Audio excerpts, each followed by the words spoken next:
एक बार की बात है, महात्मा बुद्ध किसी गांव में प्रवचन दे रहे थे। वे अपनी बात को समाप्त करते हुए बोले, मानव के दुख का कारण है स्वयं को किसी से बांधना। जहां भी मोह होता है, बंधन होता है, वहां दुख स्वयं ही उत्पन्न हो जाता है।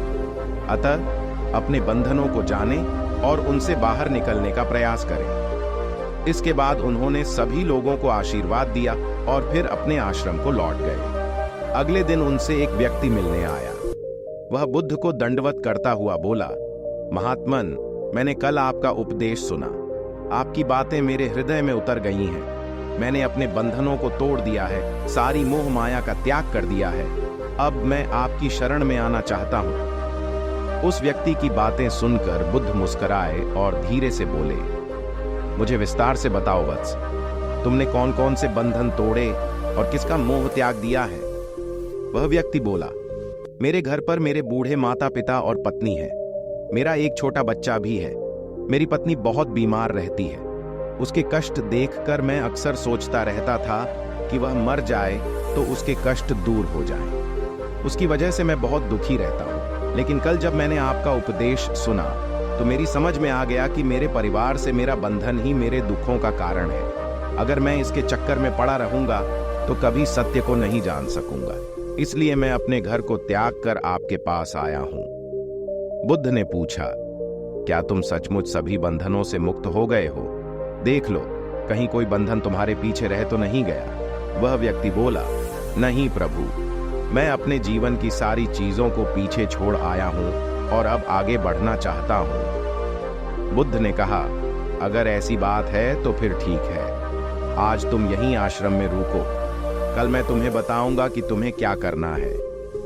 बुद्ध ने अपने एक शिष्य की ओर इशारा किया। शिष्य ने उसे आश्रम के अतिथि कक्ष में पहुंचा दिया। वह व्यक्ति उत्सुकता पूर्वक आश्रम की गतिविधियां देखता रहा। उन्हें देखकर वह बहुत प्रसन्न हुआ और अपने सौभाग्य पर इतराता रहा। अगले दिन बुद्ध ने उस व्यक्ति को एक कार्य सौंपते हुए कहा, तुम्हें पूर्व की दिशा में जाना है। वहां पर तुम्हें एक गांव मिलेगा। गांव के बाहर ही एक साधिका का घर है। वह तुम्हें कोई वस्तु देगी, उसे लेकर तुम्हें वापस मेरे पास आना है। वह व्यक्ति पूर्व दिशा की ओर चल पड़ा। गर्मी का मौसम था। कुछ ही देर में वह पसीने से तरबतर हो गया। उसे प्यास भी सताने लगी। वह सोचने लगा कि अगर इस समय मैं अपने घर पर होता तो इस तरह गर्मी में पसीना नहीं बहाना पड़ता। कुछ दूर और चलने पर उसे भूख भी सताने लगी, पर वह एक सुनसान और बंजर रास्ता था। आसपास न तो कोई पेड़ था और न ही पोखर तालाब। वह पुण्य सोचने लगा कि अगर मैं इस समय अपने घर पर होता तो अपनी पत्नी के हाथ का बना स्वादिष्ट भोजन कर रहा होता। पता नहीं क्यों बुद्ध ने मुझे गर्मी में इतनी दूर भेज दिया। काफी देर तक चलने के बाद वह व्यक्ति गांव में जा पहुंचा। गांव के बाहर ही एक घर बना हुआ था। उसने दरवाजे के पास पहुंचकर उसे धीरे से खटखटाया। दरवाजे को एक साधिका ने खोला। उसके चेहरे पर एक अद्भुत तेज था। वह व्यक्ति उसे देखकर मंत्र मुग्ध हो गया। साधिका ने उसे अभिवादन करते हुए कहा, मैं जानती हूं कि आपको बुद्ध ने भेजा है, आप अंदर आ जाएं। वह व्यक्ति घर के अंदर चला गया। साधिका के कहने पर उसने पानी से हाथ मुंह धोया और एक चटाई पर बैठ गया। साधिका ने उसके सामने भोजन की थाली रख दी। वह जल्दी जल्दी भोजन करने लगा। अचानक उस व्यक्ति की नजर साधिका के पैरों पर पड़ी। उसके पैर बहुत सुंदर थे। वह उन्हें देखता ही रह गया। तभी साधिका ने उसका ध्यान भंग किया।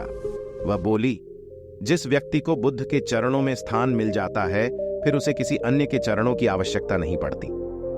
साधिका की बात सुनकर वह व्यक्ति लज्जित हो गया और नजरें नीची करके चुपचाप भोजन करने लगा। भोजन करने के बाद साधिका ने कहा, आप बहुत दूर से आए हैं, थक गए होंगे। यहीं चटाई पर लेट जाएं, मैं पंखा कर दूंगी। वह व्यक्ति बहुत थका हुआ था। वह चटाई पर लेट गया और अपनी आंखें बंद कर ली। साधिका उसे पंखा करने लगी, पर लेटने के बाद भी उस व्यक्ति को चैन नहीं आया। उसने धीरे से अपनी पलकों को खोला और चोर नजरों से साधिका को देखने लगा। वह सोचने लगा, यह स्त्री कितनी सुंदर है, इसकी वाणी कितनी मोहक है।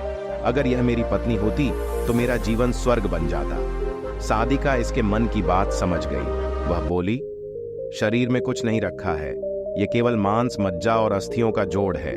जो व्यक्ति इसके आकर्षण से मुक्त हो जाता है वही सत्य को प्राप्त कर पाता है। यह सुनकर वह व्यक्ति घबरा गया। वह चटाई से उठ बैठा और बोला, अब मुझे बुद्ध के पास जाना चाहिए। कृपया आप मुझे वह सामान दे दें जिसके लिए बुद्ध ने कहा था। साधिका ने मुस्कुराकर जवाब दिया, बुद्ध ने आपको जिस कार्य के लिए भेजा था वह पूर्ण हो चुका है। साधिका की यह बात उस व्यक्ति को समझ में नहीं आई। वह दरवाजे की ओर बढ़ चला।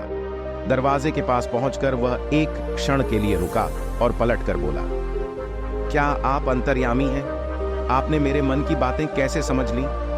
वह स्त्री मुस्कुराते हुए बोली, बुद्ध की कृपा से मैं मोह माया से ऊपर उठ चुकी हूं, इसलिए भावनाओं से निर्लिप्त हूं और किसी के चेहरे को देखकर उसके मन में उठने वाले विचारों को समझ लेती हूं। उसकी बातें सुनकर वह व्यक्ति एक बार पुनः लज्जित हुआ और सोचने लगा कि जिस स्त्री ने सच्चे मन से मेरा सत्कार किया, मैं उसके बांधे में क्या क्या सोचता रहा। उसके बाद वह बुद्ध के आश्रम की ओर लौट पड़ा। आश्रम में पहुंचकर वह व्यक्ति बुद्ध के चरणों में गिर पड़ा और बोला, महात्मन, मुझे क्षमा कर दे, मैं बड़ा पापी हूं।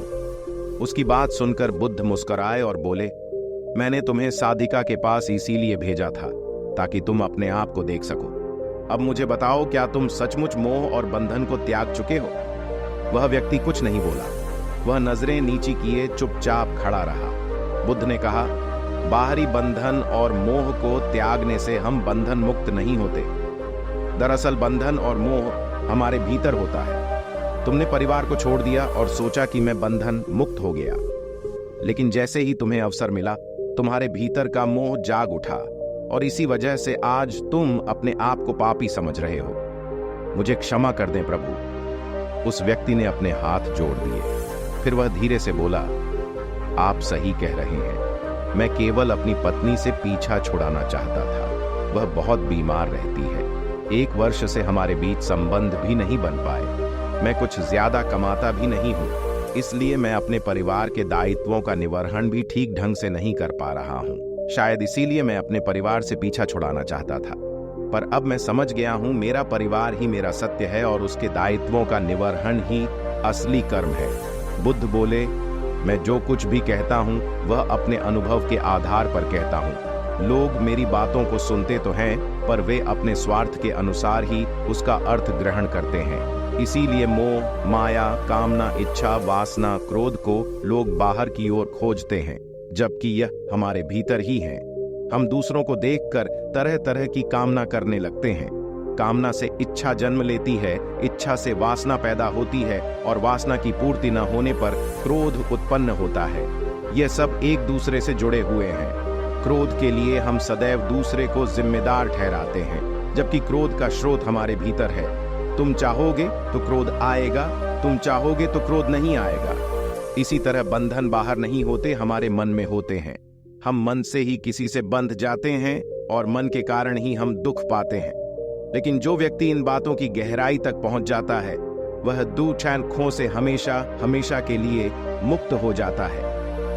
दोस्तों, आज की कहानी में बस इतना ही। उम्मीद करते हैं कि आपको यह वीडियो पसंद आई होगी। इस वीडियो को लाइक जरूर करें और चैनल को सब्सक्राइब करें।